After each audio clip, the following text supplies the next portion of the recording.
पुढे आपण जातोय कोल्हापूरमध्ये आज पावसाचा येलो अलर्ट देण्यात आलाय। तर पंचगंगा नदीची पाणी पातळी ही 46 फूट 11 इंचावरती स्थिरावलेली आहे। पंचगंगा अद्यापही धोका पातळीवरच आहे। कोल्हापूर जिल्ह्यातील 95 बंधारे अजूनही पाण्याखालीच आहेत। अनेक मार्गावरची वाहतूक यामुळे बंद झाली आहे। Venus corner Basant Bihar road हा अजूनही पाण्याने भरलेला आहे। या रस्त्यावरती पाणी साचल्याचं कळतंय, त्यामुळे वाहतुकीला मोठा अडथळा निर्माण झालाय।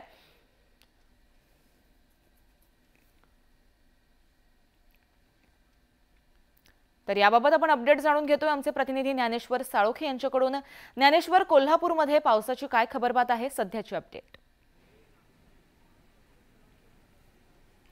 गार्गी, कोल्हापूरचा महापुराचा विळखा अद्यापही कायम असल्याचं पाहायला मिळते। मात्र दिलासादायक बाब म्हणजे आज कोल्हापूरला आहे तो येलो अलर्ट देण्यात आलेला आहे आणि पंचगंगा नदीची पाणी पातळी पहाटे 5 वाजल्यापासून 46.11 इंचावरती स्थिरावलेली आहे। त्यामुळे काहीसा कोल्हापूरकरांना हा दिलासा म्हणावा लागेल। पाणी पातळी वाढण्याचा वेग जो आहे तो मंदावल्याचा आता पाहायला मिळते आणि याशिवाय राधानगरी धरणाचे 2 दरवाजे बंद झालेले आहेत, त्यामुळे त्यातून जो होणारा विसर्ग आहे तो सुद्धा आता कमी झालेला आहे। मात्र शहराच्या सखल भागामध्ये आहे ते रात्रीपासून पाणी शिरायला सुरुवात झालेली आहे। मी सध्या विनस कॉर्नर या परिसरामध्ये आणि या सगळ्या परिसराला आता पाण्याने वेढलं गेल्याचं आहे ते पाहायला मिळते।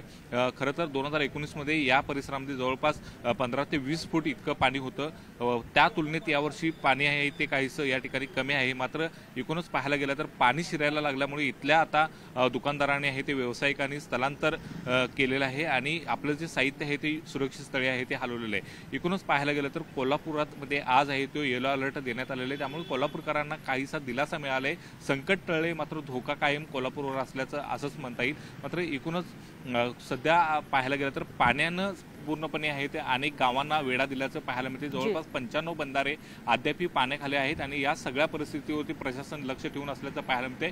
पुणे बेंगलोर राष्ट्रीय महामार्गावरती सुद्धा आता सर्व्हिस रोडवरती पाणी यायला सुरुवात झालेली आहे, त्यामुळे पुणे बेंगलोर राष्ट्रीय महामार्गावरती सुद्धा वाहतूक काही प्रमाणात विस्कळीत झाल्याचं चित्र पाहायला मिळते। मात्र एकूणच दिलासादायक बाब म्हणजे सकाळपासून जे आहे ते पहाटेपासून पंचगंगा नदीची पाणी पातळी स्थिर झाल्याचं पाहायला मिळते, त्यामुळे कोल्हापूरचं यावरती संकट टळलं म्हणता येईल। मात्र महापुराचा धोका अद्यापही कायम असल्याचं नक्कीच ज्ञानेश्वर, अपडेट घेत राहणार आहोत। कोल्हापूर